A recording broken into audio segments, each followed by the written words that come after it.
Salut à tous et bienvenue sur la chaîne Le Coach. Dans cette vidéo, on va parler de l'AS Roma et du coach italien Claudio Ranieri, qui a réalisé un exploit exceptionnel en faisant passer le club de la 12e place en championnat à la 5e place pour une place qualificative en Europe.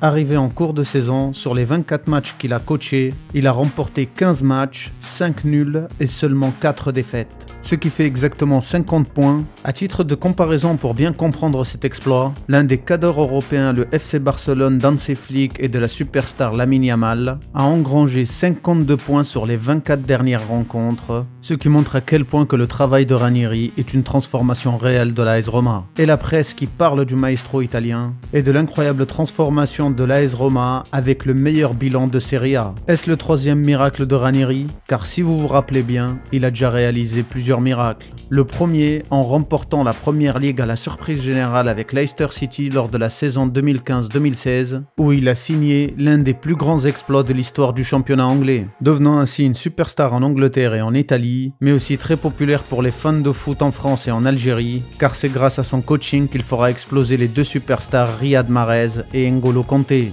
Le second miracle, c'est lors de la saison 2022-2023 à Cagliari, où il récupère une équipe en Série B et qu'il la fait monter en Serie A. Puis lors de la saison 2023-2024, il les maintient en Serie A et devient un héros pour cette ville. Et en fin de saison, il décide de prendre sa retraite à 73 ans. Mais c'était sans compter sur l'AS Roma, sa maison mère et le club de sa ville natale. Petit flashback du côté de la Roma. La saison actuelle commence avec De Rossi, l'ancien joueur, en tant que coach du club. Au bout de 4 matchs en championnat, les résultats de Rossi sont décevants, avec seulement 3 points gagnés sur 12 possibles, avec 3 nuls et 1 défaite. Au bout de 4 journées, le club pointe à la 16e place au classement et les dirigeants de la Roma n'ont d'autre choix que de remercier Daniele De Rossi. Derrière, ils engagent le coach croate Ivan Juric, qui réalise à son arrivée 2 victoires qui permettent d'espérer, mais derrière les mauvais résultats s'enchaînent. Avec seulement 3 victoires sur 8 matchs, les résultats ne correspondent pas aux objectifs du club, c'est-à-dire une qualification pour une coupe européenne. Après qu'un tiers de la saison soit jouée, le club pointe à la 12e place au classement et le coach croate est à son tour remercié. Derrière, les dirigeants de la Roma réussissent à faire sortir Ranieri de la retraite et il rejoint le club mi-novembre 2024 après la partie de saison de Rossi que vous voyez dans le rectangle rouge ou celle de Juric dans le rectangle violet. Ranieri commence avec 2 gros matchs, le premier contre le Napoli qu'il perd 1-0 et le second contre l'Atalanta de Gasperini où il perd aussi 2-0. Derrière, il met en place son plan de jeu avec une formation principale en 3-4-2-1 qu'on verra souvent représentée sur le terrain par un 3-5-2 avec pour objectif équilibrer cette équipe en lui donnant une cohérence au milieu de terrain. Avec Cristante, Koné et Pellegrini, l'objectif est d'avoir une cohérence de déplacement et de bien couvrir toutes les zones. Le trio en passant d'une aile à une autre tout en étant organisé et coordonné, il complique la progression du jeu de l'adversaire, ce qui leur permet de le faire reculer en réalisant un pressing par la suite. Et comme vous pouvez le voir sur les cartes de chaleur des 3 joueurs, elles sont très complémentaires. Avec Cristante qui a le plus de marques de chaleur sur l'aile droite, Koné est représenté par les tâches dans l'axe et de son côté Pellegrini sur l'aile gauche, avec des projections offensives de temps en temps tout en maintenant leur position. Et c'est pour cela que la Roma fait partie des 4 équipes de Serie A qui touchent le plus le ballon au milieu de terrain, devant le Napoli, la Lazio de Rome ou encore le Milan AC. Et cela est grâce à plusieurs tactiques. Comme lorsqu'ils dégagent le ballon très loin devant, les Romains se battent toujours sur les seconds ballons pour essayer de faire la passe au milieu et trouver un attaquant entre les 2 lignes adverses, ce qui leur permet de temporiser et de récupérer la possession du ballon. Et c'est ce que l'on voit à plusieurs reprises. Comme sur cette action où l'Inter va aller presser la défense de la Roma, le ballon va reculer au gardien qui va attendre l'arrivée du pressing adverse pour écarter sur le côté droit. Puis on continue de développer le jeu sur le côté en cherchant l'attaquant Soulé qui descend pour demander le ballon, et après avoir attiré son adversaire, il sert un coéquipier dans l'axe entre les 2 lignes adverses, ce qui leur permet à nouveau de contrer le pressing et de garder la possession du ballon. Et c'est confirmé par la stat qui dit que la Roma est la 4e équipe qui réalise le plus de passes en Serie A, ce qui augmente par conséquent leur pourcentage de possession de balle. En plus de ça, cette possession n'est pas stérile. Comme on va le voir sur cette action, le ballon va à nouveau reculer jusqu'au gardien, qui va attendre le pressing adverse, puis servir Cristante qui est descendu dans le dos du pressing interiste. La progression du ballon se fait tranquillement aux côtés de Koné, le milieu adverse recule, puis on écarte à gauche pour revenir dans l'axe et retrouver Soulé sur l'aile droite. Ce changement de côté à rythme lent permet de faire reculer le bloc défensif adverse dans leur propre surface de réparation, et à Soulé de provoquer pour faire rentrer le bloc défensif dans sa propre surface et le faire reculer au maximum pour libérer l'espace à l'entrée de la surface de réparation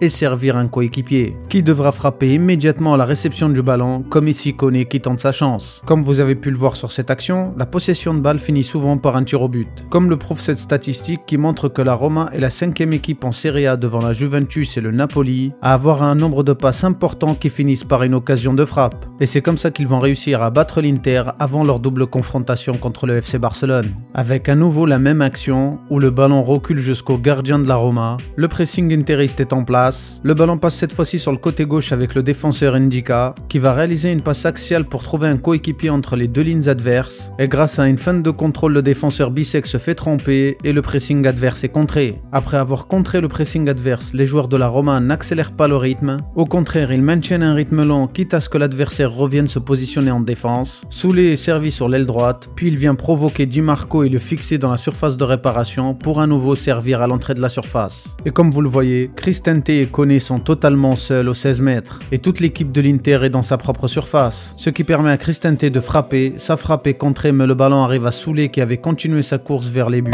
et il reprend le ballon d'une frappe pour l'envoyer au fond des filets et remporter le match contre l'Inter Milan. Ce plan de jeu est vraiment bien préparé par Ranieri, et surtout il arrive à tirer profit du fait de ne pas changer de tempo de jeu alors qu'il a contré le pressing adverse. Et c'est comme ça que le coach italien est celui qui a engrangé le plus de points sur les 9 premiers matchs de l'année 2025. Avec 23 points remportés sur les 9 premiers matchs de l'année 2025, c'est une victoire en plus que la Juventus, 5 points en plus que l'Inter et 7 points en plus que le Napoli. Et c'est comme ça que Ranieri a réussi à passer le palier de la saison. En règle générale, en milieu de saison, il y a une période de moins de 10 matchs où les équipes ne changent pas forcément de position au classement. Mais c'est lors de ces rencontres qui font partie de ce palier que se décide la dernière partie de saison. Si vous gagnez un maximum de rencontres dans ce palier, alors vous ferez partie du haut du tableau lors de la fin de saison. Mais si vous perdez beaucoup de matchs, alors vous commencerez la descente en enfer au fin fond du classement. Et sur ces 10 matchs que compose ce palier, Ranieri a réalisé 7 victoires et 3 nuls et 0 défaite. Ce qui est tout simplement exceptionnel.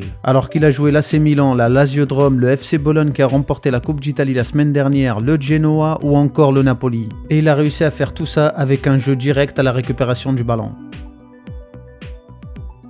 Comme sur cette action où à nouveau on va passer sur le côté droit à la récupération du ballon et on sert Soulé, qui va combiner en 1-2 avec son coéquipier pour effacer son opposant direct et accélérer sur l'aile droite, pour réussir à faire progresser le ballon très haut sur le terrain et revenir dans l'axe pour servir ses coéquipiers qui maintiennent toujours une position axiale. En se servant de l'attaquant en pivot, ils arrivent à servir leur coéquipier Pellegrini qui est en retrait dans l'axe, et après avoir fait progresser le ballon sur l'aile droite, Pellegrini va écarter sur l'aile gauche pour servir Angelino très haut sur le terrain dans la surface de réparation interiste, qui va centrer devant la ligne des buts de Sommer et sans un sauvetage de défenseur, le ballon finissait à nouveau au fond. Et ce type d'action va se reproduire à plusieurs reprises. Avec une équipe qui couvre bien les espaces et bien coordonnée, ils arrivent à bien empêcher le jeu axial de l'adversaire, surtout lorsqu'ils viennent chercher leur attaquant en pivot. Avec Mancini qui accroche Arnautovic, et derrière Koné lui chipe le ballon pour partir immédiatement en contre-attaque, ce qui leur donne une situation de 4 contre 4, et après avoir fait progresser le ballon sur le côté gauche, on écarte sur le côté droit pour centrer et repasser à nouveau sur le côté gauche pour trouver Cristante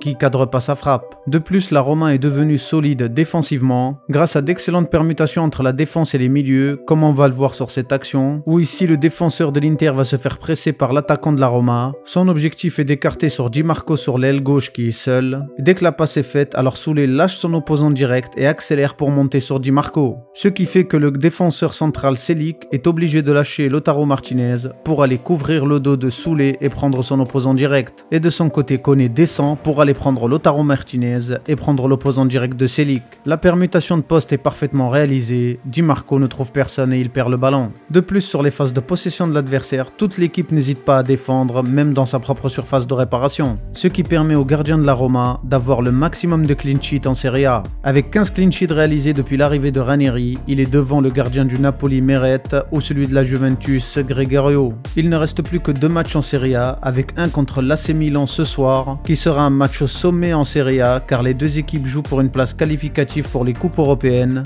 avec la Roma qui a 63 points derrière la Lazio de Rome à 64 points, qui jouera ce soir contre l'Inter de Milan qui est deuxième à 1 point du Napoli, qui voudra forcément passer devant et que pour lui il est important de remporter le match contre la Lazio, ce qui offre une grande chance pour la Roma si elle bat l'AC Milan ce soir, de passer 5e et d'être qualifiée en Europa League. Donc 2 gros matchs importants ce soir, avec l'Inter de Milan contre la Lazio de Rome et la Roma contre le Milan AC. Bravo à Ranieri pour l'exploit qu'il a réalisé à la Roma. C'est un coach de très haut niveau tactique et qui élève encore plus le niveau du football italien. Merci à Soren Freezer et à Félicien Castable pour leurs dons à travers ma page Tipeee et à travers les super chats sur YouTube. Vous êtes un véritable soutien pour la chaîne. Si le contenu t'a plu, n'hésite pas à partager, à commenter et à liker. Et moi je te dis à dans une prochaine analyse et une prochaine vidéo. Ciao!